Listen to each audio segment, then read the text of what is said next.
Monday, August 5th. Today, British observers say the attempted Nazi invasion of the British Isles may come at any day. The tides in the English Channel now are right for any attempted invasion. And in Norway, new military activities are reported. And United Press says that German officials there have set aside the August 8th to 10th period as the so-called 0 hour. But now the news from Europe direct, London, Berlin, and Rome. First, the news from the British capital reported by Larry Lesseur. Go ahead, London. This is London, and the Japanese situation is still boiling.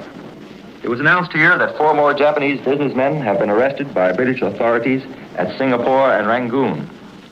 At the same time, it was announced that 3 of the Britons held in Japan on spying charges had been released. In London, it is again emphasized that the British action, which began on Saturday with the arrest in London of 2 prominent Japanese businessmen, is in no sense a retaliation for the arrest of British subjects in Japan. In some London quarters last night, it was urged that Britain would be justified in taking further precautionary actions. While in Kobe, a special Chamber of Commerce meeting resolved that Britain should reconsider the arrests and urged that the Japanese ministers of war, the Navy, and Commerce take a firm stand. It is said here that the British deportation orders against 2 Japanese subjects, one of them a woman, were made 3 weeks ago before the Japanese began to arrest British subjects. These deportation orders are lodged against a member of the Bank of Formosa and the German-born wife of a Japanese. In the House of Commons today or tomorrow, a government statement is expected on the Japanese situation. There are conflicting reports in London today of more changes in the government. Some politicians believe that the appointment of Lord Beaverbrook, Minister for Aircraft Production and publisher of the London Daily Express, is only the first of several government changes which Mr. Churchill has in view. However, other sources state that a reconstruction of the government is unlikely for the present. The losses by the German Air Force, accomplished by the Royal Air Force or anti-aircraft guns since the war began, have been figured at 2,661 planes, whose crews amounted to 10,000 men, including pilots, observers, and gunners. Whether this number includes the 400 airmen shot down by the Royal Air Force during the invasion of France and released when France surrendered is not stated. Last night and early today, more scattered air raids took place over Britain. High explosive and fire bombs fell on a few isolated districts in the Midland and eastern England. Damage is said to be negligible, and the few casualties, only one was fatal. Corn and other crops were damaged by fire bombs, but whether these crops were the actual target of the bombers is not known. 3 German fighters were knocked down this morning. 1 British aircraft is missing. And I've just learned that the American Lockheed planes have completed their first 1,000,000 miles of flying for the Royal Air Force. Britain is getting accustomed to learning from neutral sources that new dates have been set by the Germans for the invasion. The latest whisper is said to come from German officials in Norway, to the effect that the offensive will start sometime between August 8th and August 10th. The succession of rumors regarding invasion is believed here to be part of the German propaganda war of nerves. On the other hand, in the German and Italian press, inspired stories have appeared, possibly designed for home consumption, that a sudden attack on England, such as had been delivered against France, is impossible. Military experts here say that they don't need to have a date fixed by neutral sources for the possible German invasion. They declare that they will know when it's going to start because of the big-scale German air offensives which will herald it. They think that the only explanation of the lightness of the German air effort in the past few weeks is the building up of reserves, such as fuel for aircraft and crews to man them. Because an invasion of England would have to be preceded by a heavy bombing preparation, repeated many times. Britain is taking no chances with her big bridges, over which the fast trains to run from England to Scotland. As a precaution against sabotage, no passengers in trains crossing the Great Firth of Forth Bridge and the one over the Tay will be allowed to carry anything larger than a small weekend bag.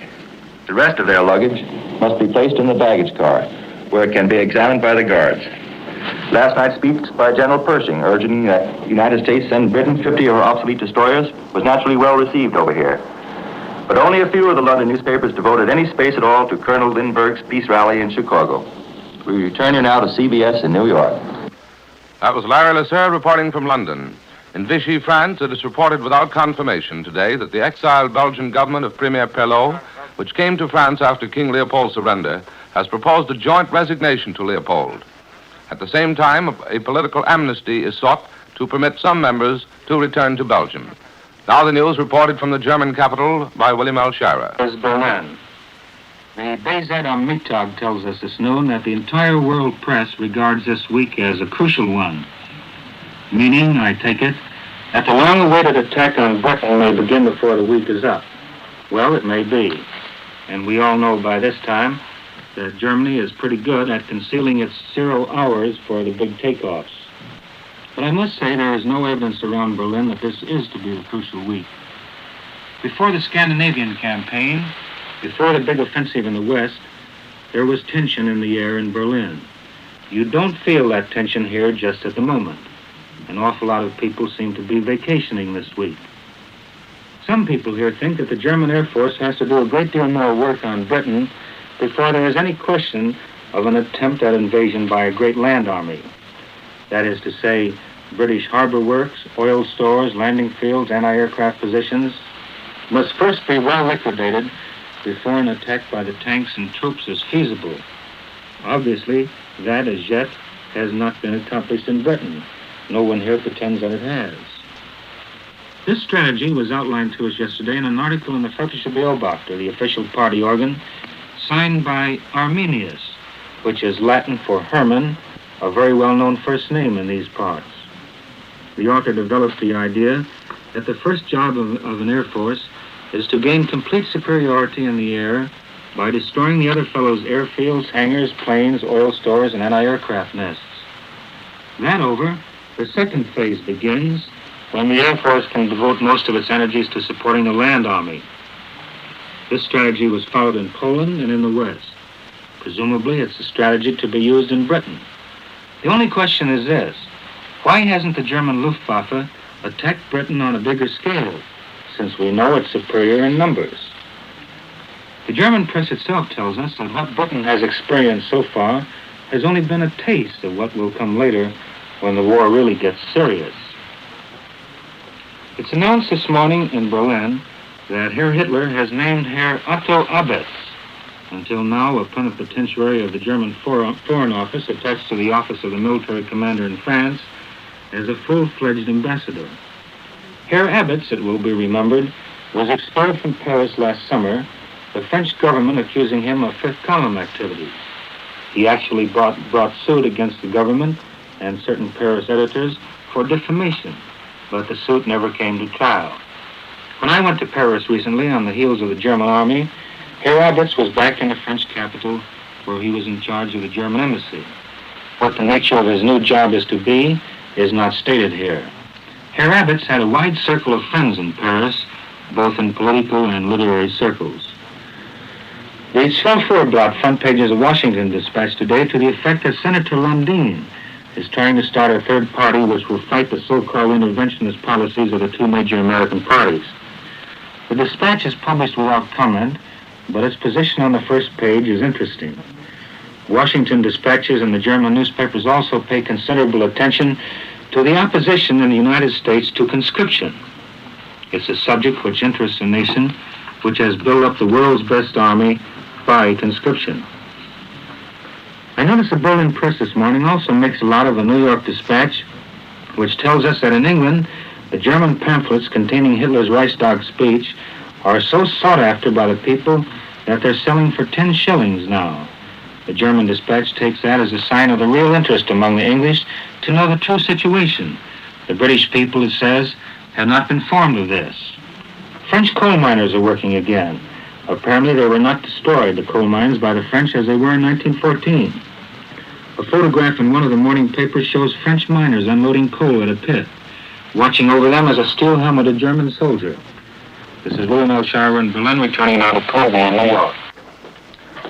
This is New York. Now we switch you to the Italian capital for the report of Cecil Brown. Go ahead, Rome. This is Rome. The biggest air battle since Italy entered the war 2 months ago was fought yesterday in the skies of Libya in North Africa. The Italian High Command has just announced 10 British planes were shot down in the violent engagement. According to the war communique, a strong formation of cluster fighters and Blenheim bombers attacked Italian native troops on the march along the border between Libya and Egypt. The indications are that the native troops were moving into position. A formation of fascist attack and fighter planes went up to meet the enemy. The fight is described by the High Command as fierce and extremely vigorous. The bulletin says 7 Gloucester machines and 3 Blenheim bombers were shot down. The communique claims that...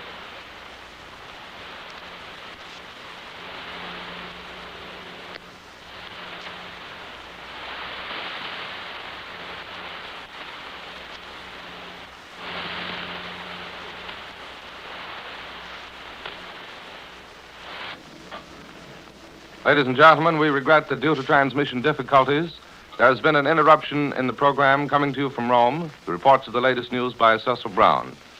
Until such time as we recontact Mr. Brown, we bring you the latest news from Rome, received at Columbia's newsroom in New York.